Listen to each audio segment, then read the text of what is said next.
സ്വർഗം താണിറങ്ങി മാതാവിൻ മടിയിലുറങ്ങി. വാനിലെ താരകൾ വിസ്മയമോടതു നോക്കി. വാനിലെ താരകൾ വിസ്മയമോടതു നോക്കി.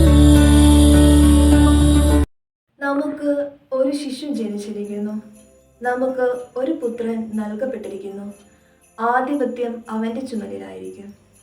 ഈശോ മിശിഹായ്ക്ക് സ്തുതിയായിരിക്കട്ടെ. പാപം മൂലം മനുഷ്യന് ദൈവത്തെ മനസ്സിലാക്കാൻ സാധിക്കാതെ വന്നപ്പോൾ ഈ ലോകത്തെ സൃഷ്ടിച്ച് കാത്തുപാലിക്കുന്ന ദൈവം നമ്മെ പോലെ ഒരു സാധാരണ മനുഷ്യനായി ഈ ലോകത്തിൽ പിറന്നു. സ്നേഹം മണ്ണിൽ മനുഷ്യനായി. അതാണ് ക്രിസ്മസ്. ലോകമെമ്പാടുമുള്ള വിശ്വാസികളുടെ സമൂഹം രക്ഷകന്റെ വരവിനായി ഒരുങ്ങുമ്പോൾ തിരുസഭ മാതാവ് ഇന്നീ ദിനം നമുക്ക് തരുന്ന സുവിശേഷ ഭാഗം വിശുദ്ധ മത്തായിയുടെ സുവിശേഷം 11-ാം അധ്യായം 28 മുതൽ 30 വരെയുള്ള തിരുവചനങ്ങളാണ്.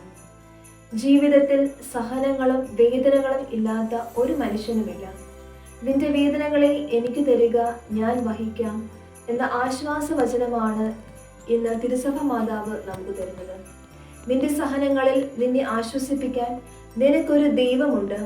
ആ ദൈവത്തോട് ചേർന്ന് നിൽക്കുമ്പോൾ സഹനങ്ങൾ അനുഗ്രഹങ്ങളായി മാറുന്നത് നമുക്ക് അനുഭവിക്കാൻ സാധിക്കും.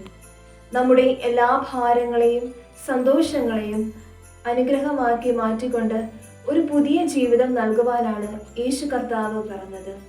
വിണ്ണിലെ സന്തോഷവും സമാധാനവും ഹൃദയത്തിൽ നിറയാൻ ഈ ക്രിസ്മസ് കാലം ഇടയാകട്ടെ. എല്ലാവർക്കും ഹൃദയം നിറഞ്ഞ ക്രിസ്മസ് പുതുവത്സര ആശംസകൾ.